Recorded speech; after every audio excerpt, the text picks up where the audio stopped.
20년 전만 해도 도저히 희망이 보이지 않던 도시로 여겨졌던 중국의 충칭. 그러나 이곳에 현대 자동차 공장이 생긴 이후 충칭은 단숨에 부유한 도시로 탈바꿈하게 되었는데요. 그러나 현재 충칭은 이러한 고마운 존재인 현대자동차에 갑질을 하다가 충격적인 대가를 치르게 되었다고 합니다. 그렇다면 한국에 갑질을 했던 중국이 어떤 최후를 맞이하게 되었을까요? 안녕하세요. 저는 영국 출신의 가브리엘이라고 합니다. 저는 영국 BBC에 재직 중인 기자로 주로 외신 분야를 담당하고 있는데요. 그런데 최근에는 중국에서 엄청난 사건이 일어났고 이로 인한 연쇄 피해로 중국이라는 나라 자체가 완전히 괴멸 직전에 몰린 상황이라는 놀라운 정보를 입수하게 되었고 이를 조사하기 위해 곧바로 중국으로 파견 가게 되었습니다. 그리고 저는 중국 충칭에 도착하자마자 뭔가 상황이 이상하게 흘러가고 있다는 것을 단번에 눈치채게 되었죠. 저는 취재를 위해 중국 파견도 종종 오곤 했고 충칭은 한국 기업들이 들어오면서 상당히 번성하게 된 도시라는 것을 잘 알고 있었는데요. 그런데 지금의 충칭은 곡소리만이 가득했고 각종 상점들은 전부 다 폐업한 상태며 길거리에는 노숙자들만이 즐비해 있더군요. 그리고 충칭의 위프 산업단지로 향할수록 상황은 더욱 극심해졌어요. 이곳 산업단지는 한국의 현대 자동차 공장이 들어선 이후 매우 번성하게 된 곳으로 원래는 그저 시골 깡촌이었던 부지는 한국의 투자 이후에 상당한 자금이 돌며 수많은 주변 도시들에서 꿈과 희망을 찾아 몰려들어와 활기를 띠던 곳이었거든요. 현대 자동차는 현지 인력들에게 최고 대우를 해주었고 그럴 필요가 전혀 없었음에도 마을의 인프라 건설을 돕는 등 이곳 현지화의 상생을 위해 다양한 도움을 베풀어줬죠. 중국 공장에서는 현지 중국인 노동자들에 대한 임금체불과 폭행 등 각종 불법 행위를 저지르는 것으로 유명하지만 현대 공장은 현지 중국인 노동자들에게 업계 최고 수준의 월급과 각종 복지 보장, 인간적인 대우 등 중국에서는 도저히 찾아볼 수 없는 교양 있는 대우를 해주었다고 했거든요. 하지만 현재 현대 공장에서 일했던 것으로 추정되는 산업단지 근처의 중국인들은 마치 형장으로 끌려나가는 사형수처럼 그저 암담한 표정으로 모가지를 길게 내뺀 채 허공만을 응시하고 있을 뿐이었죠. 그리고 저는 일련의 조사 결과 이 모든 사건의 시작은 한국의 현대 자동차 공장이 충칭에서 철수 계획을 발표했기 때문이라는 것을 알게 되었습니다. 그리고 현대 자동차 공장이 철수를 택한 이유까지 알게 되었을 때 저는 기겁을 할 수밖에 없었죠. 왜냐하면 중국인들의 은혜도 모르는 최악의 행보에 구역질이 나기도 했고 현대차는 어떻게 이런 부당한 대우를 받으면서도 끝까지 중국과의 의리를 지키려고 했나 싶어 안쓰러운 마음이 들었거든요. 일단 충칭의 위프 산업단지의 현대 공장은 일자리가 전무에 완전히 낙후된 도시였던 충칭에 수십만 개의 일자리를 제공하여 지역 내에서 상당한 중요한 역할을 수행하고 있었는데요. 하지만 처음에 현대 자동차가 충칭에 들어온다고 했을 때 중국은 버선발로 나와 현대의 중국 입성을 반겼던 것과는 달리 결국 몇 년 뒤에 현대에 돌아온 건 중국의 뒤통수일 뿐이었습니다. 중국은 한번 공장이 세워지면 철수하기란 매우 어렵다는 점을 이용해 현대의 뒤통수를 쳤고 그 대표적인 예가 바로 현대의 생산 데이터에 불법적으로 액세스하는 거였죠. 충칭의 현대 경영진은 중국 자동차 제조업체들이 스파이를 보내 현대의 기밀 자료를 빼내고 있다는 것을 눈치채게 되었거든요. 비아디, 니오와 같은 중국 기업들은 충칭 현대에 전기차 배터리 특허를 유출시켰고 결국 자신들의 자동차에 그대로 디자인을 사용했는데요. 이 때문에 현대가 새로 개발한 연료전지 자동차 기술은 현대가 도입한 지 불과 몇 달 만에 기술력에서 한참 뒤처져서 절대로 이 정도 기술력을 보여줄 리가 없었던 중국의 수소차에 등장했고 중국 국가 지원 수소차 프로젝트에서도 유사한 설계가 쏟아져 나오게 되었다고 했습니다.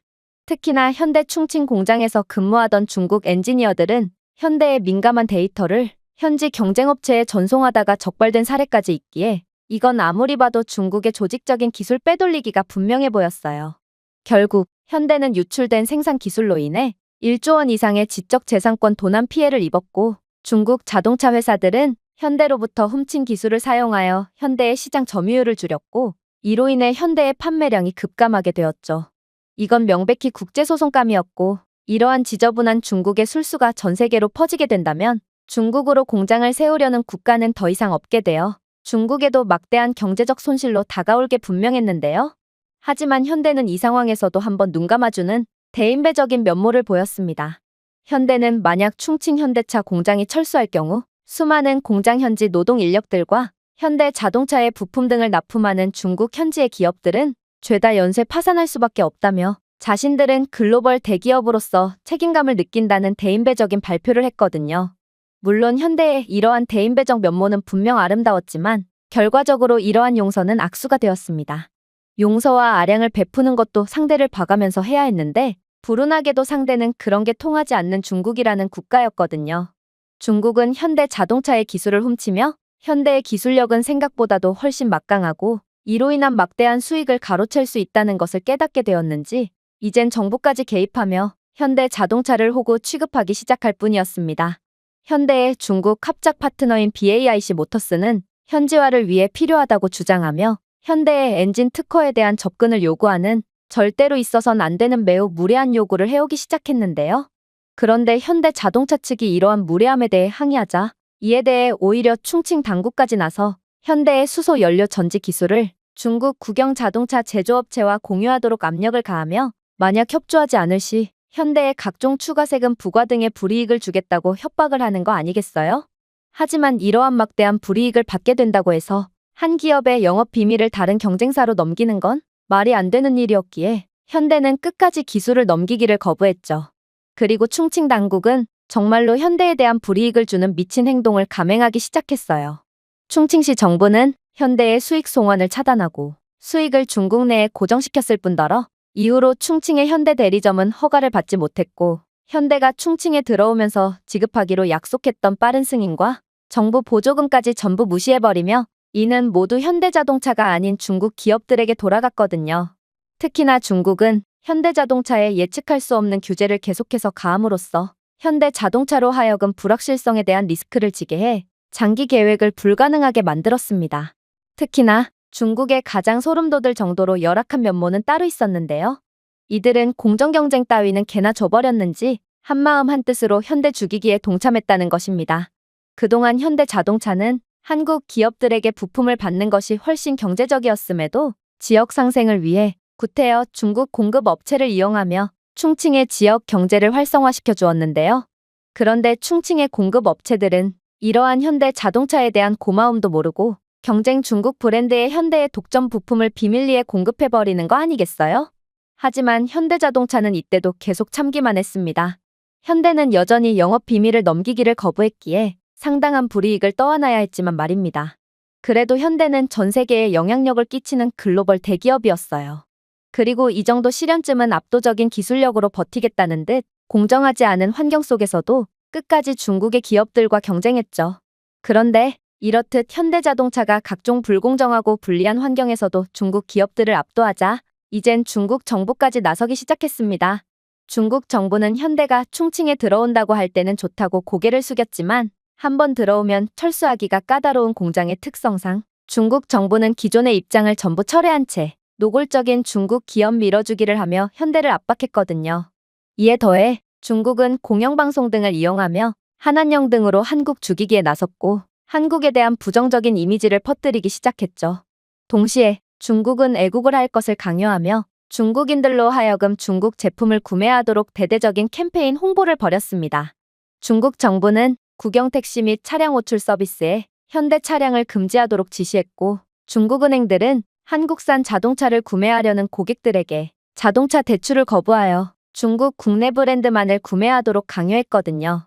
결국 이러한 중국의 현대주기이기 때문에 현대차의 불경기가 시작되고 말았습니다. 현대는 2016년에 중국에서 114만 대의 차량을 판매했지만 2023년에는 35만 대로 그 숫자가 70%나 감소했거든요.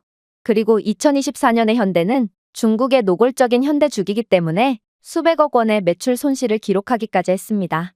충칭시뿐만 아니라 중국 정부까지 나서 불법적인 술수를 사용하며 자국 기업을 노골적으로 밀어주다니 이건 웬만한 개발도상국에서도 볼 수 없는 막장 국정 운영이라고 봐도 무방했는데요. 결국 현대는 드디어 이러한 불공정하고 야만적인 관행에 대해 칼을 빼들기 시작했습니다. 바로 충칭의 현대차 공장을 전면 철수한다는 파격적인 결정을 내린 거였죠. 이건 정말 충칭 입장에서는 매우 충격적인 상황이었습니다. 사실 충칭 당국은 무슨 짓을 해도 현대 자동차는 절대로 철수하지 못할 거라고 생각했기에 각종 부당한 대우를 하긴 했지만 현대 자동차가 충칭을 먹여 살리는 수호신 같은 존재라는 것쯤은 아주 잘 알고 있었거든요. 그리고 현대자동차가 충칭을 빠져나간다면 충칭에는 어떠한 괴멸적인 피해가 발생하는지도 잘 알고 있었습니다.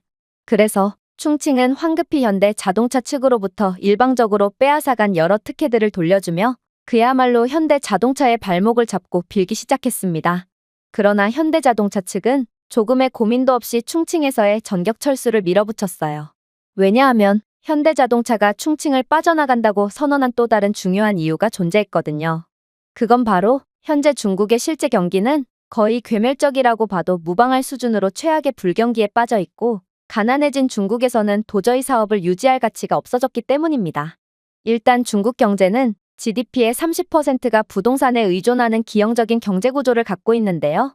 문제는 중국은 위험한 부동산 투기를 이어나가다가 결국 재정 문제로 인해 수백만 채의 아파트가 미분양 상태로 남았고 부동산 개발업체들은 대출을 연체하는 등 완전히 고꾸라지게 되었다는 것입니다. 중국인들의 가계 자산은 90%가 부동산에 묶여 있는데 중국 부동산 업체 줄파산으로 인해 중국인들은 집담한 아파트에서 살게 되었고 또 중국의 재정 부족으로 인해 제대로 된 구제조차 안 되고 있다 보니 중국 수천만 가구의 저축이 완전히 증발되어 버렸거든요. 또한 중국의 지방정부는 수년 동안 수천조 원을 빌려 쓸모없는 다리, 수익성이 도저히 안 나오는 고속도로, 철도 등을 건설하며 쓸모없는 대규모 인프라 프로젝트에 자금을 지원했다는 것도 중국의 경제가 몰락한 원인으로 꼽히고 있는데요. 결국 이는 전부 부채로 남게 되어 현재 중국에서는 공무원들조차 제때 급여를 받지 못하고 있고 대형 도시에서조차 병원을 폐쇄하고 가로등까지 전원을 차단하는 등 막대한 재정 적자를 보고 있는 상황입니다. 결국 이러한 가난한 중국의 재정 상황 때문에 민간 분야를 위해 제대로 된 투자를 하지 못하게 된 중국은 그야말로 돈이 메마르며 완전히 나락으로 떨어지고 만 거죠. 그러니 소비력이 없는 중국인들은 차량은커녕 오토바이를 살 돈조차 없으니 현대자동차는 안 그래도 중국 정부 리스크로 인해 부당한 대우만을 받아야 하는데 사업성까지 나오지 않는 중국에 있어야 할 이유가 전혀 없던 것입니다. 결국 현대자동차는 미국과 라오스로 생산기지를 이전하겠다는 특단의 선언을 하게 되었어요. 그리고 안 그래도 경제 상황이 안 좋은데 현대라는 황금알을 낳는 거위까지 사라지게 될 위기에 처한 중국 정부가 손이 발이 되도록 빌고 무릎을 꿇어도 현대자동차는 단호하게 중국에서의 전격 철수를 밀어붙였죠. 놀랍게도 현대자동차가 본격적으로 중국에서 철수하게 되자 현대는 그야말로 귀빈 대접을 받으며 엄청난 이익을 독차지하게 되었는데요. 미국만 해도 현대는 테슬라에 이어 미국에서 두 번째로 잘 팔리는 전기차 브랜드인데 현대자동차는 여기에 미국의 보조금까지 받으며 공장을 건설했기에 이로 인한 상당한 이익을 볼 수 있는 상황이었거든요. 라오스의 경우도 마찬가지였어요. 라오스는 현대자동차가 라오스로 공장을 이전하는 대가로 각종 파격적인 혜택을 약속했거든요. 일단 라오스는 현대자동차에 대해 30년간 법인세를 면제하는 막강한 혜택을 제안했는데 현대자동차는 30년간 법인세 0%를 납부하며 30년 후에도 라오스의 표준 법인세율인 20%보다 훨씬 낮은 5%의 법인세율만 낼 수 있도록 하는 파격적인 혜택을 받게 되었습니다. 중국은 오히려 현대자동차가 지적재산권을 가진 고급 기술을 공개하지 않는다는 황당한 이유로 표준 법인세율보다 5%나 더 과다 청구하는 사기에 가까운 행보를 보였다면 현대자동차는 라오스에 공장을 이전한 것만으로도 30년 동안 20조 원에 가까운 막대한 세금을 절약할 수 있게 된 것이죠. 또한 중국은 토지값이 올랐다는 각종 명목으로 하루가 멀다 하고 현대자동차의 공장 부지에 대해 돈을 뜯어가기 바빴지만 라오스는 현대자동차 부지의 주요 산업 용지를 무료로 제공하며 50년 동안 면세 및 임대료 면제라는 전무후무한 혜택을 내걸었는데요. 이는 라오스의 최우방국들의 기업들도 얻지 못한 파격적인 혜택이었기에 현대자동차는 중국에서의 철수 결정만으로도 생각지도 못한 상당한 이익을 얻게 된 것입니다. 물론 라오스는 바보 국가가 아닙니다. 라오스는 현대자동차를 통해 얻을 잠재적인 이익을 고려해 이러한 파격적인 혜택을 제공한 거거든요. 생각해보세요. 현대자동차는 전 세계적으로 신뢰받는 혁신 기술 기업입니다. 그리고 이러한 굴지의 글로벌 대기업인 현대자동차라는 상징성은 현대자동차가 라오스를 선택했다는 이유만으로 라오스를 중국을 이을 제2의 세계의 공장으로 만들 수 있는 가능성을 제공하죠. 중국만 해도 그렇습니다. 현대자동차가 충칭에 들어오기 전까지만 해도 충칭은 신뢰성이랄 게 전혀 없는 도시였고 그 어떤 기업들도 충칭에 공장을 짓는 것을 고려하지 않았거든요. 하지만 현대자동차가 충칭에 들어오면서 충칭의 운명은 완전히 바뀌었죠. 현대자동차라는 이름값을 믿은 다른 글로벌 대기업들이 하나둘씩 충칭을 선택하기 시작했거든요. 결국 아무것도 없던 가난한 도시였던 충칭은 현대자동차라는 나비효과 덕분에 수많은 글로벌 대기업들이 들어오며 부를 쌓을 수 있었습니다. 상하이와 선정과 같은 부유한 해안 중심지에 가려져 있는 충칭은 오랫동안 경제적 불평등, 높은 실업률, 주요 외국인 투자 부족으로 어려움을 겪어왔는데요. 그러나 현대자동차의 공장은 모든 것을 바꾸어 도시를 주요 산업 및 경제 중심지로 탈바꿈시켰던 것이죠. 10년이 넘는 기간 동안 충칭에 있는 현대의 존재는 수만 가구의 빈곤에서 벗어나고 고임금 일자리를 창출하며 지역 인프라에 자금을 지원하고 중소기업을 활성화시켰거든요. 라오스 또한 이러한 현대자동차의 나비 효과를 노리고 현대자동차 공장을 유치하기 위해 엄청난 공을 들이는 것입니다. 즉, 현대자동차는 무에서 유를 창조할 수 있을 정도로 막강한 기업이고 라오스의 경우처럼 극진한 대우를 해줘야 겨우 유치할 수 있을까 말까한 기업인데 중국은 바보 같은 행동 때문에 모든 것을 잃게 된 상황이라는 것이죠. 실제로 취재를 이어나간 결과 현재 충칭의 상황은 초토화라고 해도 과언이 아닌 전례 없는 위기를 겪고 있는데요. 현대자동차는 막대한 현지 인력을 고용하고 있었는데 이들이 전부 일자리를 잃게 되면서 괴멸적인 상황에 처하게 되었거든요. 특히나 원래 충칭의 경제는 농업과 낡은 중공업에 크게 의존하여 저임금과 일자리 기회가 거의 없었고 대부분의 가정들이 연간 300만 원 미만의 수입을 올리며 겨우 입에 풀칠만 하는 수준의 돈을 벌어왔는데요. 젊은 노동자들은 이를 위해 광둥성과 저장성 같은 부유한 지방으로 이주해야 했고 결국 충칭은 지역 노동력이 감소하고 있어 사실상 중국 정부조차 포기한 지역이 바로 충칭이었거든요. 그런데 현대의 충칭 공장은 만 개의 직접 일자리를 창출하여 수만 가구를 빈곤에서 벗어나게 했습니다. 현대 공장에서 일하게 된 중국인 노동자들은 업계 최고의 임금과 대우를 받으며 최소 3명에서 5명의 가족을 부양할 수 있었고 결국 이는 5만 명 이상의 사람들이 안정적인 소득 혜택을 받았다는 것을 의미하거든요. 현대자동차 공장 임금은 다른 지역 산업보다 30에서 50% 높았으며 중산층으로 가는 길을 제공하기도 했기에 그야말로 한국은 충칭의 가난을 벗어날 수 있다는 희망을 제공함과 동시에 기존의 인구 유출이 극심한 고질적인 문제를 겪고 있던 충칭에 오히려 인구를 유입시키는 중국 정부조차 못했던 엄청난 효과를 이끌어낸 것입니다. 물론 충칭의 현대 공장 덕분에 생긴 5만 개 이상의 공급망 일자리도 무시할 수가 없는데 현대 공장은 충칭 현지화의 상생을 추구하며 이미 완벽하게 갖추어 놓은 한국의 공급망을 구태여 포기하고 중국 현지의 공급망을 택하는 놀라운 정책을 발표했거든요. 결국 현대는 120개 이상의 중국 기업을 공급망에 끌어들여 충칭의 자동차 부품 산업을 발전시켰고 물류 및 운송, 대리점 네트워크, 그리고 공장 주변으로 지역이 번성함에 따라 생긴 식당과 숙소 등 현대는 충칭의 지역 경제에 매년 3조 원 이상의 기여를 하며 중국 정부도 못한 충칭의 지역 경제 활성화를 이끌어 주었습니다. 하지만 현대 자동차가 충칭에서의 영업을 완전히 중단하면서 이렇게 직간접적으로 생긴 6만 개 이상의 일자리가 그대로 증발해버린 것이죠. 특히나 충칭에서는 계약의 90% 이상을 현대 공장과 맺고 있는 그야말로 현대에 전적으로 의존하는 형태의 공장만 수십 개가량이 있었는데 중국 자동차 제조업체들은 현대의 주문량을 대체하지 못해서 수천 명의 자동차 부품 공장 근로자가 해고되었고 공장 폐쇄에 물결이 거세지며 충칭에는 그야말로 피바람이 불고 있는 상황인데요. 그리고 현대 자동차 공장에서 시작된 불황은 점점 충칭 전역으로 번지며 충칭을 죽음의 도시로 만들고 있는 상황입니다. 돈이 순환되지 않으면 경제는 골마버리기 마련이고 이러한 골문 상처는 다른 부위까지 감염시키며 걷잡을 수 없는 전국적인 불황으로 번지고 말거든요. 사실 저는 기자로서 이러한 충칭의 상황에 깜짝 놀라기도 했어요. 어떻게 현대자동차라는 글로벌 대기업 하나가 이 정도로 막대한 영향을 줄 수 있단 말인가요? 저는 이러한 매우 이상한 상황에 대한 조사를 거치게 되었는데요.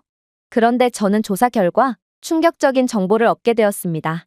바로 중국은 현대 자동차의 말도 안 되는 갑질을 하며 못살게 굴었으면서 현대 자동차가 영원히 중국에 남을 거라고 생각하고 아예 충칭의 경제 모델 자체를 현대 자동차에 전적으로 맡겨버리는 이렇게 무능해도 되나 싶을 정도로 처참한 모습을 보여줬기 때문이었거든요.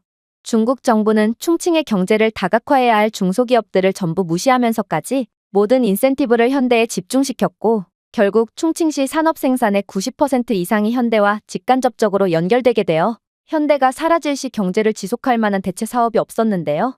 결국 현대 자동차 철수로 인해 발생한 실업자를 받아줄 일자리가 없던 충칭은 그대로 완전히 몰락하고 말았던 것입니다. 물론 충칭 당국 입장에서는 이렇게 발생한 실업자의 기본적인 생존권을 위해 보조금을 지급할 수도 없었습니다. 현재 실업자들은 하루아침에 길거리에 나앉게 되어 당장 내일 먹을 음식 걱정을 해야 하는 처지로 전락했지만 막대한 세금을 납부하고 있던 현대의 철수로 인해 충칭시에 엄청난 세수 손실이 발생해 이들을 도와줄 여력이 전혀 없었거든요. 실제로 현대는 충칭시 지방정부에 매년 6천억 원 이상의 법인세를 납부하고 있었는데요. 이 외에도 직원소득세, 공급업체의 사업세, 수출에 대한 관세에 대한 추가 세수를 통해 충칭시는 막대한 세금을 벌어들이고 있었습니다. 그러나 현대의 세금에서 나온 자금이 사라지게 되면서 충칭시는 실직자들에게 보조금을 지급하기는커녕 당장 진행 중이던 주택건설 사업 및 인프라 개발 사업까지 전부 멈춰버리며 더욱 막대한 손해를 입게 되었는데요. 특히나 한국 기업들은 지역과의 상생을 추구하는 착한 이미지를 가진 것답게 현대는 공장 인근 도로 확장 및 충칭시 대중교통 인프라 개발 사업을 추진하는데 상당한 지원을 해주기로 했지만 이러한 지원 자금도 전혀 받을 수가 없게 되면서 충칭시는 그야말로 도시 자체가 완전히 멈춰버린 꼴이 되어버린 것이죠. 저는 이렇듯 현대 자동차가 얼마나 중요한 역할을 하는지조차 파악을 못하고 있던 중국 정부의 무능함에 학을 뗄 뿐이었습니다.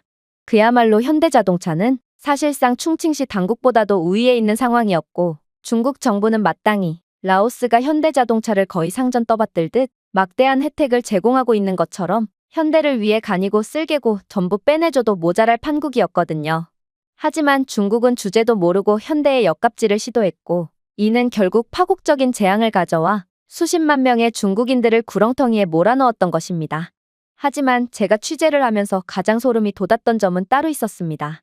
그건 바로 현대 자동차가 중국에서의 전격 철수의 뜻을 밝히자 충칭 산업단지에 대한 신뢰도가 급감했고 충칭에 공장을 세우는 것을 계획하고 있거나 이미 만들어진 글로벌 기업들의 공장단지조차도 전부 철수의 움직임을 보이고 있다는 것입니다. 사실 충칭은 현대가 들어오기 전까지만 해도 아무것도 없는 도시였고 인지도조차 전혀 없는 곳이었는데요.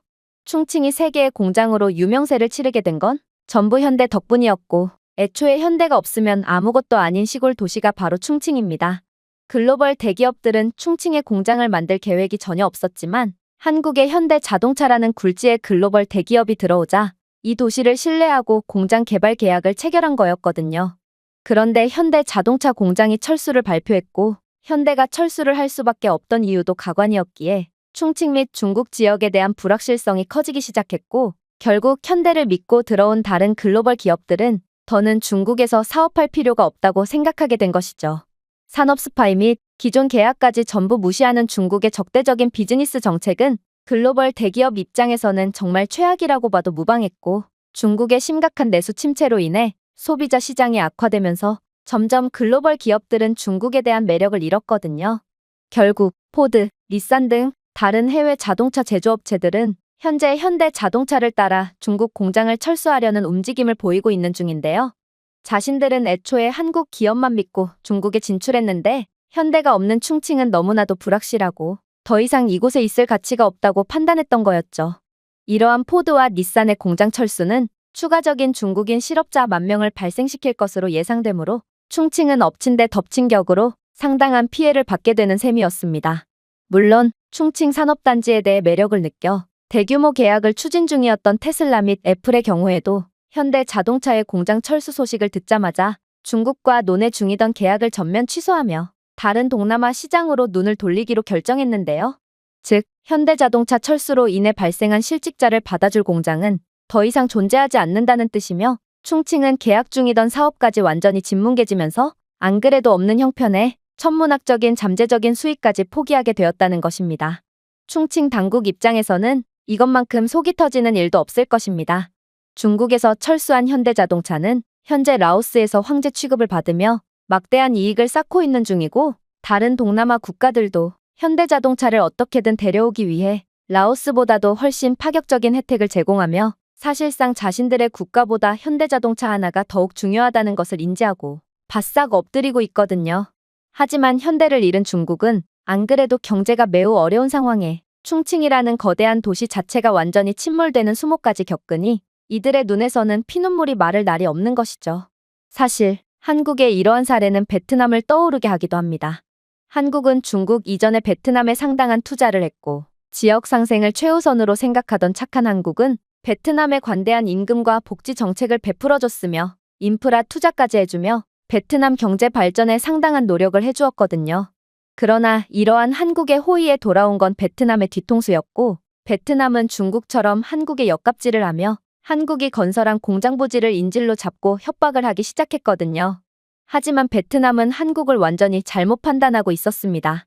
한국은 분명 지역 상생을 추구하는 착한 국가가 맞지만 한번 뒤통수를 친 상대에겐 국물도 없는 잔인한 모습을 보여주는 국가거든요. 결국 한국은 조금의 손실을 감수하고서라도 더 장기적인 이익을 위해 베트남에서의 전격 철수를 발표했고 이참에 공급망을 다른 국가들로 분산했는데요. 그리고 지금 한국의 이러한 결정은 단기적으로는 손해였지만 장기적으로는 한쪽 공급망이 문제가 생겨도 공급에 전혀 차질이 없어 상당한 이익을 보는 결과를 냈고 결과적으로는 베트남은 주제도 모르고 갑질을 하다가 괴멸적인 경제 파탄이 난 꼴이었습니다. 현재 중국은 베트남과 똑같은 상황을 겪고 있는 상황인데요.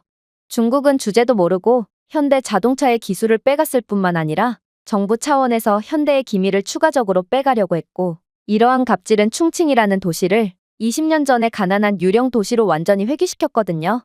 저는 이러한 한국과 척을 지는 국가들의 말로는 하나같이 비참한 것을 보고 한국과는 무슨 일이 있어도 잘 지내야 한다는 두려움을 느낄 수밖에 없었는데요. 아무래도 한국은 보이지 않는 곳에서도 막대한 영향을 미치는 두려운 국가고 이런 나라를 화나게 한다면 상대가 누구든 잔인한 대가를 치르게 되는 모양이었거든요. 제가 준비해온 내용은 여기까지입니다. 끝까지 시청해주셔서 진심으로 감사드리며 여러분들의 구독과 좋아요, 알림 설정은 영상 제작에 큰 힘이 됩니다. 이상 세모튜브였습니다. 여기 한국의 발전은 이제 끝이고 한국 경제는 한국전쟁 직후로 다시 회귀할 일만 남았다고 주장하는 중국의 경제 전문가가 있습니다. 그러나 그녀는 우연히 가게 된 한국에서 충격적인 장면을 목격하게 되었고 결국 이럴 수는 없다며 그 자리에서 까무러치고 말았다고 하는데요. 그렇다면 그녀가 한국에서 대체 어떤 경험을 했던 것일까요? 안녕하세요. 저는 중국 출신의 옌이라고 합니다. 저는 당 간부 출신 부모님을 둔 덕분에 중국에서 남부럽지 않게 살았는데요. 제 인생은 부모님 덕분에 늘 수월했고 미국 최고의 명문대학교인 하버드 대학교까지 진학하는 쾌거를 이루었기에 저는 정말 제 인생에 200% 만족하며 살았죠. 그러나 요즘 들어 한 가지 거슬리는 점이 있었습니다. 그건 바로 한국이었죠. 그도 그럴 것이 요즘 미국에서의 한국의 영향력은 상당히 거슬리는 수준에까지 이른 상황이거든요. 미국 번화가 어디를 걸어도 흘러나오는 K-팝에 광장에는 K-팝 댄스나 한국 음식 문화 행사가 열리고 있고 심지어 대학교 캠퍼스 내에서도 하루가 멀다 하고 한국 문화 행사가 열리고 있는 걸 보면 중국 출신인 저로서는 뚜껑이 제대로 열릴 수밖에 없었습니다. 생각해보세요. 저는 중국에서 한국이라는 나라 자체가 중국의 속국쯤 되는 국가고 현재 인기를 끌고 있는 한국 문화나 음식들은 죄다 한국이 중국의 것들을 그대로 베끼거나 훔친 것들이라고 배워왔거든요. 그런데 이러한 우수한 중국의 문화가 제 눈앞에서 희롱당하고 있는데 자랑스러운 중국인인 제가 어떻게 이 상황을 참을 수가 있겠어요? 물론 수업 시간에도 마찬가지였어요. 명색이 세계 최고의 대학교인 하버드 대학교였지만 교수님들은 무슨 주제만 나오면 한국과 연관지으며 한국에 대한 칭찬을 아끼지 않았거든요. 자신은 한식에 미쳐있는 자신의 딸의 성화에 못 이겨 요즘 식단을 한식으로 바꾸게 되었는데 벌써 몸무게가 5kg이나 빠지고 피로감도 줄었다면서 학생들에게 한식을 먹을 것을 적극적으로 추천해주는 교수님도 계셨고 또 한국의 기적과도 같은 발전사는 전 세계가 주목을 해야 한다며 한국을 마치 선진국이라도 되는 양 칭찬을 늘어놓는 교수님도 있었죠. 이건 매우 이상한 상황이었습니다. 한국은 선진국 인척을 하기 위해 외국인들에게 보여지는 부분에 한해서만 인프라를 꾸며놓은 국가로 평범한 한국인들이 거주하는 지역으로 들어가 보면 한국의 처참한 수준의 가난한 모습을 찾아볼 수 있거든요. 그런데 어떻게 하버드 대학교의 교수마저 이러한 한국의 사기극에 홀랑 속아 넘어갈 수가 있단 말인가? 저는 어쩌면 아무리 하버드 대학교의 교수라도 별거 아닐 수도 있을 거라고 생각했고 그렇게 모든 학생들이 보는 앞에서 한국의 현실을 낱낱이 밝힘과 동시에 중국의 위상을 드높이기 위해 만반의 준비를 다하기 시작했습니다. 그리고 그 기회는 얼마 가지 않아 찾아오게 되었죠. 그건 바로 국제정치학 수업 시간에 교수님께서 현재 세계에서 가장 과소평가되고 있는 국가는 어디냐는 의미심장한 질문을 건네셨을 때의 일이었는데요. 그런데 교수님께서는 아프리카 국가들이나 미국 등 다양한 답변을 내놓는 학생들을 완전히 벙찌게 만드는 충격적인 대답을 건네오시는 거 아니겠어요? 전부 틀렸습니다. 그건 바로 한국이에요. 여러분들은 한국을 문화나 음식 등으로 최근에야 반짝 뜨고 있는 국가라고 생각할지 모르겠지만 한국은 알면 알수록 두려워지는 국가거든요. 일단 여러분들은 잘 모르실 수도 있겠지만 한국의 기술력은 전 세계 최고 수준으로 현재 한국은 압도적인 기술력을 바탕으로 전 세계의 모든 국가 수주를 전부 따내며 막대한 부를 쌓고 있습니다. 그러나 이러한 국가 간의 기술 수출 및 거래는 일반적인 사람들이라면 파악하기 어려운 정보이므로 아직도 많은 사람들이 한국이 조용하게 막대한 부를 쌓고 있다는 사실을 전혀 모르고 있죠. 하지만 한국은 이러한 압도적인 기술과 부유함을 바탕으로 몇 년 내로 정말 큰일을 낼 게 분명하고 한국은 자신들이 조용하고 빠르게 선진국 반열에 오른 것처럼 이번에도 전 세계를 깜짝 놀라게 할 것이 분명합니다. 이건 전혀 말이 안 되는 소리였습니다. 그래봤자 중국의 속국이자 중국이 먹다 버린 부스럭이나 주워먹는 한국이 도대체 무슨 기술력을 발전시켰고 또 전 세계를 호령한다는 말인가? 저는 한국의 선진국 인척에 속은 교수님이 한심해지기 시작했고 결국 참다 못해 나서기로 했어요. 글쎄요. 한국은 그저 선진국 인척을 하는 것일 뿐 한국 서민들의 실제 모습은 처참하기 그지없는걸요? 한국의 GDP가 높은 이유는 그저 삼성이나 현대 같은 몇몇 대기업 때문에 높아 보이는 것일 뿐이며 한국은 그저 미국이나 일본 같은 자신들의 동맹국들에 의존하며 빌붙기나 하는 국가거든요. 즉, 한국은 잘 사는 것처럼 보이지만 알고 보면 이들만큼 위태로운 경제구조를 가진 국가도 없고 교수님은 이러한 한국의 선진국 행세에 완전히 속고 말았다고 할 수 있어요. 그런데 교수님은 도저히 제 논리를 파회할 수 없을 거라고 생각했던 것과는 달리 이내 전혀 생각지 못한 충격적인 답변을 건네오는 거 아니겠어요? 혹시나 했더니 또 중국 학생이군요. 도대체 중국인들은 어떤 교육을 받았길래 그런 황당무계한 주장만을 반복하는지 저는 벌써 그 질문만 각기 다른 중국 학생들에게 5번이나 받았어요.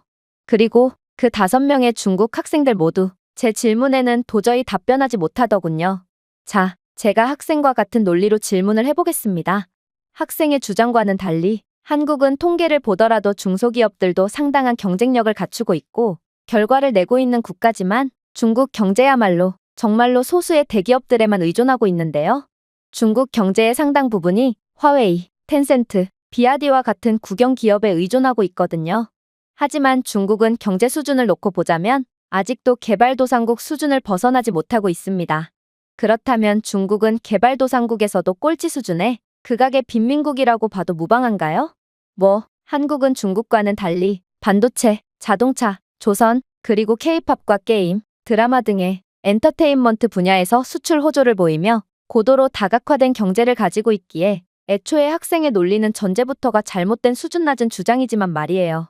그리고 한국이 미국과 일본과 같은 국가들의 빌붙어 살고 있다고요?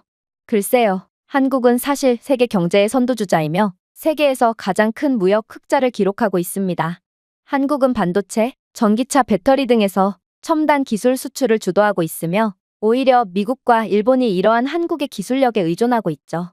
당장 한국이 반도체 수출을 막는다면 일본과 미국의 공장뿐만 아니라 전 세계의 공장이 그대로 가동 중지되고 말거든요. 그리고 그렇게 된다면 중국은 가장 큰 피해를 입게 되겠죠. 중국은 한국의 기술력에 가장 큰 의존을 하고 있는 국가거든요.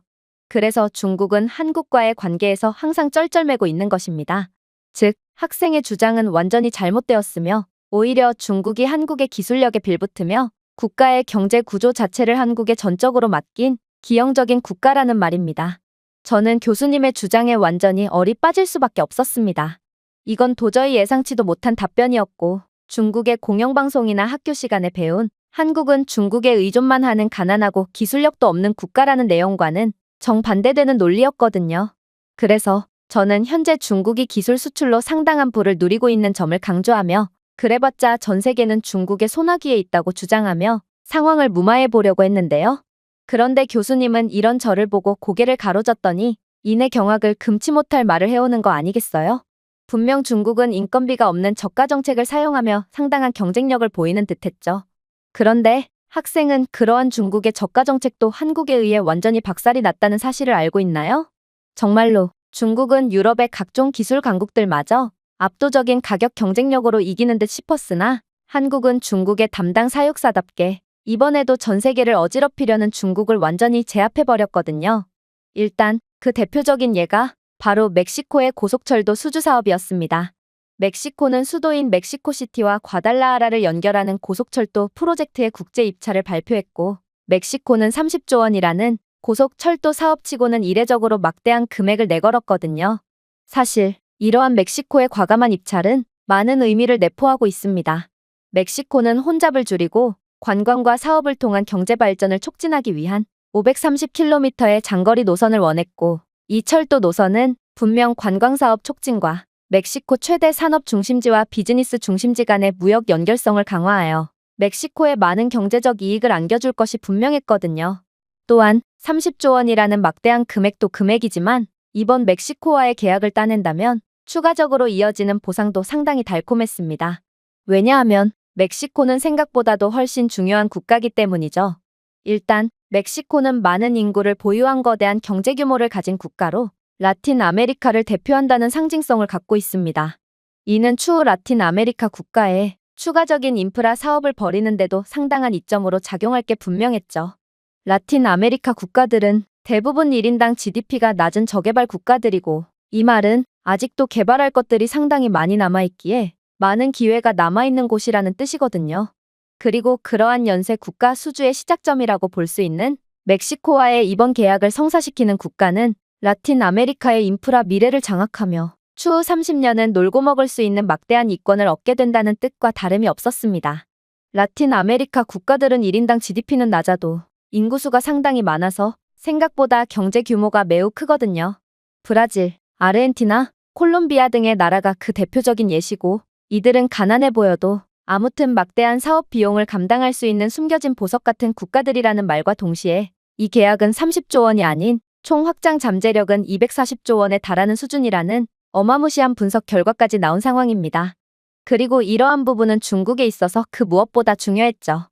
중국은 그동안 남미 국가들에게 1대1로 사업을 벌이며 경제 종속을 강화했기에 이 상황에서 멕시코까지 넘어온다면 대륙 장악이라는 중국의 원대한 꿈이 현실화될 가능성도 부정할 수가 없는 상황이었거든요. 하지만 결과적으로 멕시코는 한국과 계약을 하기로 결정했고, 중국은 다 잡은 꿈이 한국 때문에 물거품으로 돌아가게 됩니다. 사실 많은 전문가들은 중국의 승리를 점쳤습니다. 그건 바로 압도적인 가격 경쟁력 때문이죠. 중국의 철도 기술은 급속도로 발전하고 있는데 인건비랄 게 없는 비정상적인 가격 경쟁력까지 자랑하니 한국이 아무리 기술적으로 뛰어나다고 해도 중국에는 안 될 거라고 예상했던 것이죠. 그렇다면 한국은 어떻게 중국이 그토록 바라마지 않던 멕시코 계약을 압도적인 격차로 따내며 14억 중국인들의 꿈을 완전히 박살낼 수가 있었을까요? 이건 간단합니다. 한국의 기술력은 생각보다도 훨씬 더 압도적이었고, 한국은 특유의 천재적인 지능으로 멕시코가 한국과 계약을 하지 않으면 안 되게끔 충격적인 조건까지 내밀었거든요. 일단 한국의 기차는 압도적인 속도 같은 전통적인 기술뿐만 아니라 AI를 결합한 세계 최고 수준의 기술력으로 멕시코 관계자들을 완전히 매혹시켰거든요. 일단 한국이 개발한 AI 기반 교통관제 시스템은 승객 흐름을 파악하여 열차 운행 빈도를 최적화하고 병목 현상을 방지했는데요. 이는 구식적인 시스템을 사용해서 매우 비효율적인 운행만을 하고 있던 멕시코에 실시간 승객 흐름 분석을 통한 효율적인 교통관제를 제공함에 따라 효율 50% 증대라는 엄청난 이익을 선사했고, 인건비까지 감축하는 효과를 보게 했습니다. 물론 한국이 개발한 5G 연결 스마트 스테이션도 압권이었죠. 여러분들은 한국에 가본 적이 있으신가요? 한국의 기차역이나 지하철역에는 모든 발권을 키오스크나 휴대폰으로 하고 있고, 키오스크에는 외국인을 위한 다개국어 통역 기능과 여행지에 대한 간접 체험까지 할 수 있는 다양한 AI 기반 추천 시스템까지 존재해 수많은 여행객들을 돕고 있습니다. 그리고 이 스마트 스테이션은 멕시코에도 세워질 예정입니다. 이제 멕시코는 사람이 직접 발권을 해주던 구식적인 시스템을 내려놓고 키오스크를 통한 기차표 자동 발권 및 AI를 통한 각종 여행지에 대한 간접 체험 기능, AI 기반 여행 스케줄 자동 추천 등의 막강한 기술력을 통해 훨씬 더 강력한 관광사업 및 추가적인 수익을 창출하겠죠. 당연히 중국은 이러한 최첨단 기술 따위는 존재하지 않습니다. 이러한 깡통밖에 없는 구식의 기차가 바로 중국이 압도적인 가격 경쟁력을 보일 수 있었던 이유거든요. 또한 한국은 AI 시스템으로 인한 99.9%의 정시 운행률을 기록하고 있지만 중국의 고속 열차는 정시 운행률이 15%에 불과하고 여기에 성능 조작 정황까지 포착된 상황인데요. 그야말로 중국의 기차가 저렴한 데는 다 이유가 있던 것입니다. 하지만 양국의 소름 돋는 차이점은 이제 시작일 뿐입니다. 한국의 철도 시스템에는 실시간 센서 데이터와 머신러닝을 사용하여 잠재적인 고장을 사전에 감지하는 AI 기반 예측 유지보수가 포함되어 있거든요. 실제로 한국이 사용하는 열차에는 브레이크 압력, 휠 정렬, 엔진 진동 및 온도를 모니터링하는 수천 개의 센서가 장착되어 있고 AI는 이 데이터를 실시간으로 분석하여 마모 또는 고장의 초기 징후를 감지하는데요. 유지보수 작업자는 고장이 발생하기 전에 자동으로 수리에 대한 알림을 받기 때문에 한국의 기차는 정기적인 점검 및 수리로 인한 중단 시간이 발생할 일이 없어 더욱 안전하고도 효율적인 열차 운행이 가능하다는 소리죠. 특히나 멕시코의 이번 530km의 장거리 노선은 그 규모가 규모인 만큼 효율성이 막대한 장기적인 수익성을 의미하는 상황이었는데 한국의 기술력은 그러한 멕시코의 이익을 극한 수준으로 향상시켜줄 수 있는 구원자와 같은 역할을 수행했던 것입니다. 하지만 역시나 중국은 한국과 같은 기술력을 선보이지 못했습니다. 중국은 모든 수리 및 점검 작업을 일일이 수작업으로 처리해야 하는 비효율을 보여주었을 뿐만 아니라 심지어 중국은 저가의 불량 재료만을 사용해 이에 따른 여러 차례 탈선 사고를 겪은 이력까지 있죠. 그러나 중국은 국가 수주를 하나의 실험장으로 생각하는지 자신들의 저품질 기차 때문에 수많은 인명사고가 발생해도 눈 하나 깜짝하지 않으며 이러한 사고 상황을 하나의 데이터로만 생각하는 인권이라는 것을 아예 고려하지 않는 소름 돋는 태도만을 보여주고 있을 뿐이죠. 저는 교수님의 말에 완전히 경악을 할 수밖에 없었습니다. 그동안 중국에서 교육받았던 중국의 자랑스러운 면모들은 전부 박리담회식으로 거저 얻은 것일 뿐이었다니 이건 도저히 참을 수가 없는 상황이었거든요. 하지만 저는 중국은 다른 가난한 국가들을 위해 여러 지원을 해주는 착한 국가고 세계 평화를 선도하는 국가라고 배워왔고 실제로 중국은 다른 저개발 국가들을 위해 인프라 지원 사업을 벌이는 중인데요. 그래서 저는 이러한 중국의 착한 면모를 강조하며 중국이 아니면 이 세계는 가난과 불공정의 굴레 속에 빠져버릴 거라며 악을 쓰며 중국의 착한 면모를 어필해봤습니다. 그러나 교수님은 여전히 저를 한심하다는 듯 바라보기만 했고 이내 충격적인 답변을 해오기 시작하더군요. 중국이 세계 평화를 주도한다고요? 학생은 중국과 거래를 한 국가들이 어떤 운명을 맞이했는지 전혀 모르나 보군요. 중국의 계약에는 숨겨진 비용, 정치적 압박, 부채 함정 위험이 수반되는 경우가 많고 실제로 중국은 1대1로 정책으로 아프리카 등의 가난한 국가들을 도와주는 척하면서 노예로 만들어버렸죠. 스리랑카만 해도 중국이 도움을 제공하는 척했지만 결국 상환하지도 못할 만큼 과도한 부채를 지게 하여 스리랑카의 전략적 요충지인 한반토타 항구를 완전히 빼앗아 버렸습니다. 그러나 한국은 이렇듯 인권 침해 및 불공정 계약으로 다른 가난한 국가들의 경제권을 빼앗아오는 중국과는 차원이 다른 착한 국가입니다. 한국은 오히려 멕시코에 일자리까지 창출해 주었거든요. 중국은 이번 수주에서 자국의 인력만을 고용하고 자국의 자원만을 사용하겠다고 선언했지만 한국은 멕시코 누에보 레온에 현지 현대 로템 공장을 설립하기로 합의하고 열차 부품의 45%를 멕시코에서 생산하겠다며 상생의 의지를 밝혔거든요. 실제로 멕시코의 몬테레이에는 현대, LG 등의 다양한 공장이 설립되어 있고 현지와의 상생을 추구하는 한국은 현지 인력들에게 최고 대우를 해주기로 유명하므로 이러한 한국의 공정하고도 함께 발전하려는 의지는 더더욱 멕시코 및 중국에 시달리던 라틴 아메리카 국가들에게 큰 희망과 호감을 불러일으켰습니다. 그러나 한국이 이번 프로젝트에서 중국을 압도한 결정적인 이유는 따로 있습니다. 바로 한국은 멕시코에 극복할 수 없을 것처럼 보이는 한계마저 완전히 극복해준 미친 듯한 면모를 보여주었거든요. 일단 멕시코는 불의 고리 지역에 위치해 있어 잦은 지진이 발생하는 국가며 극심한 더위 및 계절성 폭풍으로 철도 인프라를 유지하기에 취약한 국가입니다. 그리고 다른 국가들은 이러한 멕시코의 한계에 대한 해결책을 도저히 제시하지 못했죠. 그러나 한국은 맞춤형 설계의 대가였습니다. 한국이 현재 전 세계의 국가기술 수주에서 모든 계약을 쓸어담고 있는 이유가 이러한 상당한 지능과 융통성을 발휘해 맞춤형 설계를 제공하기 때문인데요. 그리고 한국은 이번에도 다른 국가들은 생각지도 못했던 충격적인 해결책을 가지고 나왔죠. 바로 한국은 자체 기술력을 통해 규모 7.0 이하의 지진 충격까지는 막을 수 있도록 무지막지한 내진 설계를 갖고 나온 것입니다. 한국은 충격 흡수 트랙을 설계하여 레일 트랙이 지진 충격을 흡수하고 분산시켜 탈선을 방지하도록 했고, 자동 지진 감지 시스템을 도입하여 센서는 3초 이내에 진동을 감지하여 자동으로 속도를 줄이거나 기차를 멈추게 하는 괴물 같은 성능을 보였거든요. 특히나 한국의 선로는 레일이 갈라지거나 뒤틀리는 것을 방지하는 특수 확장 조인트를 사용해 어떠한 천재지변이 일어나더라도 변형이나 뒤틀림이 발생하지 않는 안정성을 보여주기로 유명한데요. 이러한 한국의 철두철미한 맞춤형 설계 덕분에 한국은 그간 전 세계의 기차 인프라를 보급해 주었으면서도 단 한 건의 탈선이나 사망사고도 발생하지 않았고 99.9%의 정시성을 보일 수 있는 거였죠. 특히나 한국은 지진이 심한 국가도 아니었기에 이러한 한국의 맞춤형 기술력은 더욱더 각광을 받았는데요. 지진이 심하기로 유명한 일본에서도 이 정도 철도 기술력을 가지고 있지 않기에 한국은 일본과 비교되며 더더욱 전 세계 전문가들로부터 극찬을 받기도 했죠. 또한 한국은 내열 제동 시스템을 통해 멕시코의 고온에서도 끄떡없는 모습을 보여줬기에 멕시코는 자신들의 한계점을 유일하게 완벽하게 해결해준 한국을 선택할 수밖에 없었습니다. 반면에 중국은 어떨까요? 사실 중국도 이러한 내진 설계 및 고온에서도 견딜 수 있는 기술을 확보했다며 강력하게 주장했지만 시운전 결과 중국의 이러한 주장은 전부 성능 뻥튀기의 거짓말임이 밝혀졌습니다. 중국의 열악한 기술력으로는 멕시코의 극한의 더위 속에서 철도의 브레이크 고장으로 큰 사고를 피할 수 없을 것임이 밝혀졌고, 내진 설계는커녕 오히려 선로는 기능을 유지하기에 최소한으로 필요한 내구도보다 훨씬 떨어져 굳이 지진이 아니더라도 선로가 금세 붕괴할 가능성이 높다고 평가받았거든요. 실제로 중국이 철도를 보급한 케냐 및 파키스탄에서는 선로 자체가 붕괴해버렸고 결국 많은 사상자가 발생하기도 했는데요. 이는 저렴한 가격에 걸맞은 부실공사 및 싸구려 자재를 사용했다는 비판을 받기에 충분했고, 결국 중국은 이들 국가들로부터 국제소송까지 걸리게 되었죠.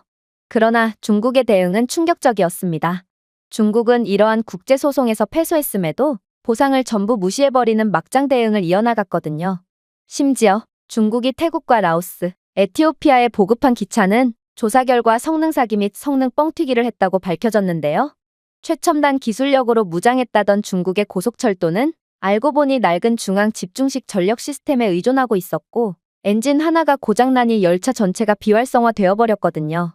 중국은 이들 국가들의 항의에 마지못해 자신들이 자체 수리를 해준다고 했지만 중국의 전문성 없는 수리는 기차를 더 고장나게 만들어서 상당한 지연 중단을 겪었고, 중국은 자신들의 기술력으로는 기차를 수리할 수 없으니 다른 국가들의 외주를 맡기고 수리비를 청구하라고 하는 황당한 대응을 이어나갔지만 결국 중국은 약속한 수리비를 주지 않아서 또다시 국제소송에 걸렸죠. 물론 중국은 이러한 패소 결과도 전부 무시해버리는 막장 대응을 이어나갔지만 말이에요. 이러한 중국의 신뢰할 수 없는 면모야말로 모든 고난을 실력으로 정면 돌파하는 한국과 극명한 차이를 보이는 부분이라고 할 수 있습니다.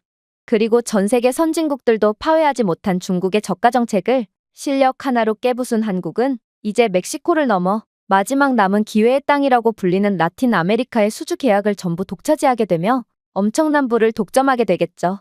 한국은 변변한 자원조차 없는 국가지만 기술력 하나로 천연자원보다도 훨씬 더 마진이 많이 남는 기술 수출 사업에서 선두주자가 된 것입니다. 이게 바로 한국이 가장 잠재력이 높은 국가인 이유입니다.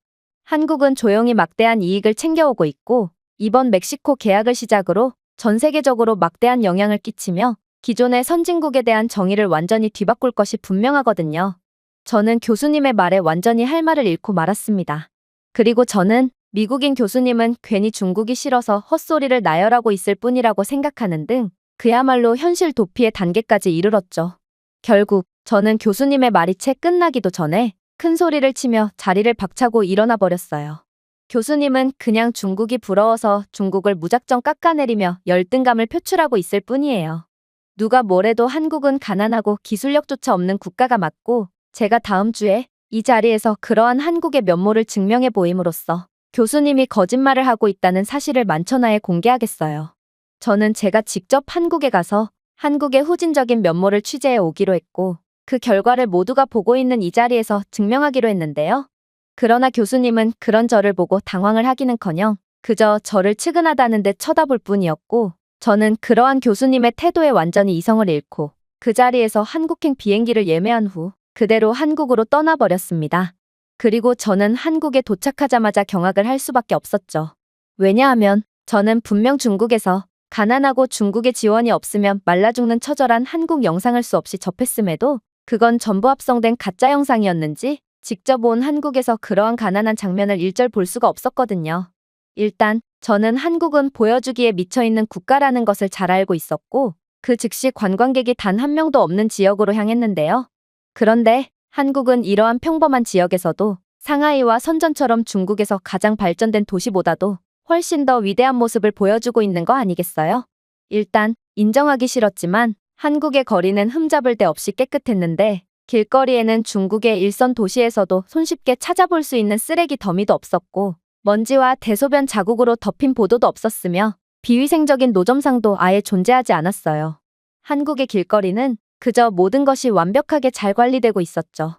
이게 어떻게 가능한 일이란 말인가? 이건 중국뿐만 아니라 미국의 부촌에서도 볼 수 없는 극한으로 우수한 모습이었기에 저는 이게 대체 어떻게 된 상황인가 싶어 벙찔 뿐이었는데요. 그런데 저는 이윽고 충격적인 장면을 목격하고 한국은 도저히 제정신이 아닌 나라구나 싶어 완전히 얼이 빠질 수밖에 없었습니다. 왜냐하면 한국인들은 자신들의 쓰레기를 절대로 무단 투기하지 않고 쓰레기통이 보일 때까지 반드시 들고 다니는 믿을 수 없는 모습을 보여주었을 뿐더러, 애초에 한국의 길거리에는 청소 로봇이 돌아다니면서 거리의 쓰레기나 먼지를 청소하고 있었거든요. 현재 한국은 청소 인력을 로봇으로 대체하기 위한 시범 사업을 벌이고 있으며 벌써 24시간 연중무휴로 작동하는 AI 기반 청소 로봇을 개발한 뒤 시범 운영하고 있다고 했는데요. 이 자율주행 기술 기반 로봇들은 쓰레기와 먼지 등을 실시간으로 감지하고 제거하고 있다고 했고, 로봇은 공공광장이나 상점가, 지하철 입구와 같은 교통량이 많은 지역에 우선 배치되어 청소부의 역할을 수행하고 있다고 했죠. 실제로 한국이 이러한 로봇을 배치한 이후 한국은 길거리에 눈에 보이는 쓰레기를 98% 제거했을 뿐만 아니라 엄청난 인건비의 감축 효과까지 봤다고 했는데요. 그리고 만약 한국이 이러한 시범 운영이 성공적으로 끝나게 된다면 마치 한국이 멕시코 및 라틴 아메리카 국가들의 상당한 기술 수출을 통해 막대한 이익을 얻게 되는 것처럼 이러한 청소 로봇을 통해서도 상당한 이익을 거둘 거라고 생각하니 저는 한국의 이러한 믿기지 않는 기술력과 부유한 모습에 혀를 내두를 따름이었습니다. 중국은 아무리 부촌이더라도 길거리에 쓰레기가 가득한데, 중국에서는 건물 안에서 창밖으로 쓰레기를 버리는 게 당연시 여겨지고 있는 상황이고, 책임감이라는 게 전혀 없는 아파트 관리인은 이러한 쓰레기를 그저 아파트 단지 밖으로 밀어내는 것이 전부이니 부촌에서도 관리가 거의 안 되는 모습을 보여주고 있거든요. 그런데 한국은 무지막지한 기술력으로 인간 자체가 필요가 없는 환경을 구축해둔 상태였고, 심지어 이 청소 로봇은 실시간 AI CCTV까지 탑재되어 24시간 청소를 하다가 밤에는 각종 의심 상황 및 위험 상황을 포착 후 그대로 경찰 및 담당 기관으로 연락까지 해준다고 했기에 저는 더더욱 한국의 무자비한 기술력에 화들짝 놀랄 수밖에 없었습니다. 솔직히 저는 여기까지만 봤을 때도 제가 중국에서 가짜 영상과 날조로 교육을 받았고 한국은 그냥 차원이 다른 국가였다는 것을 인지하게 되었지만, 문제는 저는 여기서 물러날 수가 없는 운명이었다는 것입니다.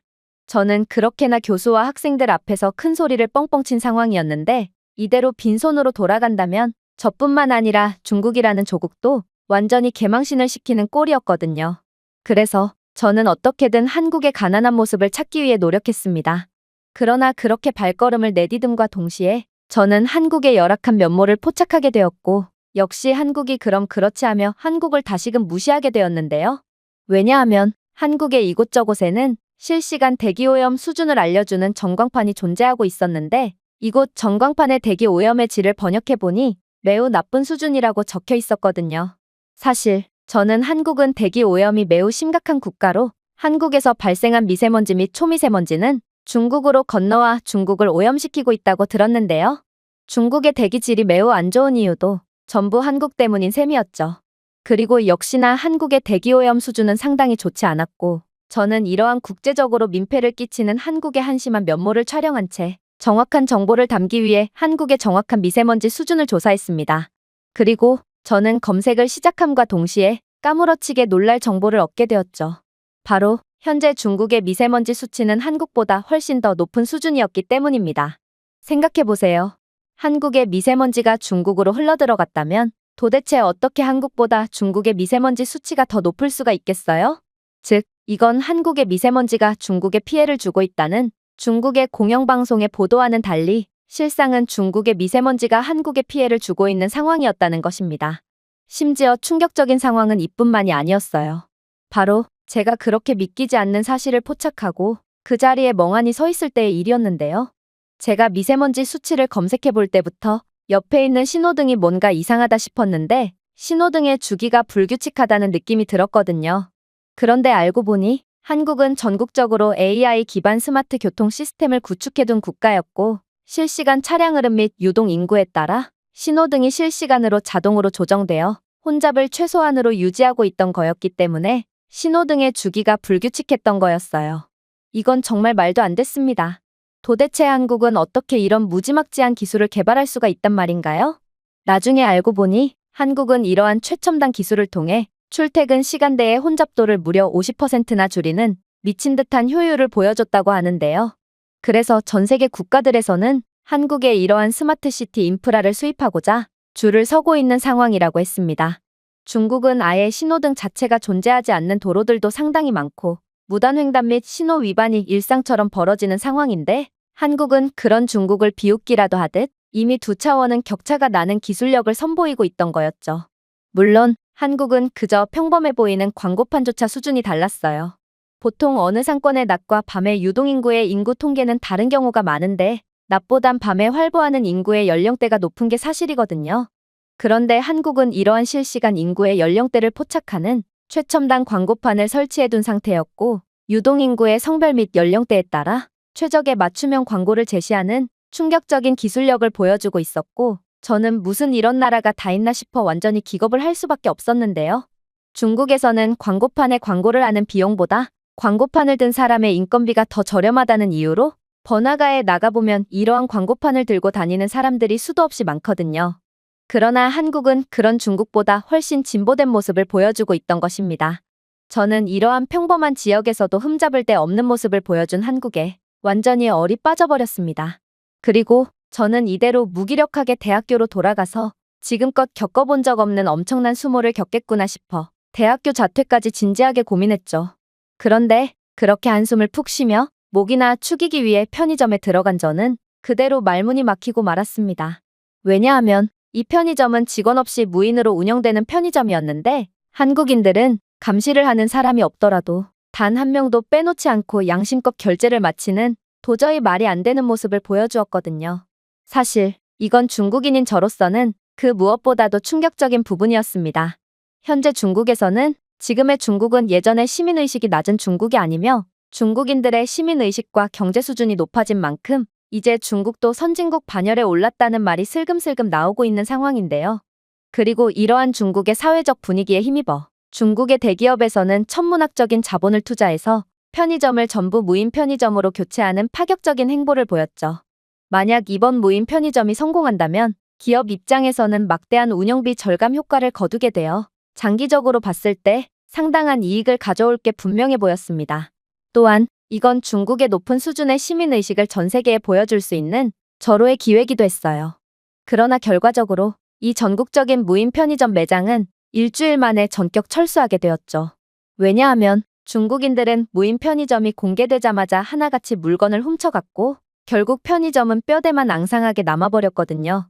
마치 곡식을 앗아가는 메뚜기 떼처럼 중국인들은 무인 편의점의 간판마저 전부 떼어가서 철물점에 팔아버렸고 결국 중국 인민들의 선진국에 대한 꿈과 희망은 물거품이 되어버린 것입니다.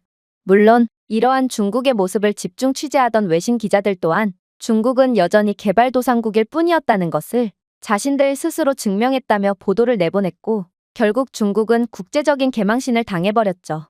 그런데 중국도 성공하지 못한 무인 편의점을 어떻게 한국은 이렇게나 쉽고 당연하다는 듯이 성공할 수 있단 말인가? 저는 정말로 한국은 중국이 넘보기엔 너무나도 위에 있는 국가인가 싶어 완전히 허탈감을 느끼고 말았는데요. 결국 한국의 후진적인 면모를 포착하려던 저는 현타만 잔뜩 느낀 채 거의 도망치듯 한국에서 빠져나왔고 빈손으로 미국으로 돌아올 뿐이었습니다. 저는 현재 너무나도 쪽팔리고 면목 없는 마음에 도저히 학교 복귀를 하지 못하고 있는데요. 한국은 도대체 어떻게 되먹은 나라인지 제가 한국에서 얻은 충격은 지금까지도 생생한 상황입니다. 제가 준비해온 내용은 여기까지입니다. 끝까지 시청해주셔서 진심으로 감사드리며 여러분들의 구독과 좋아요, 알림 설정은 영상 제작에 큰 힘이 됩니다. 이상 세모튜브였습니다.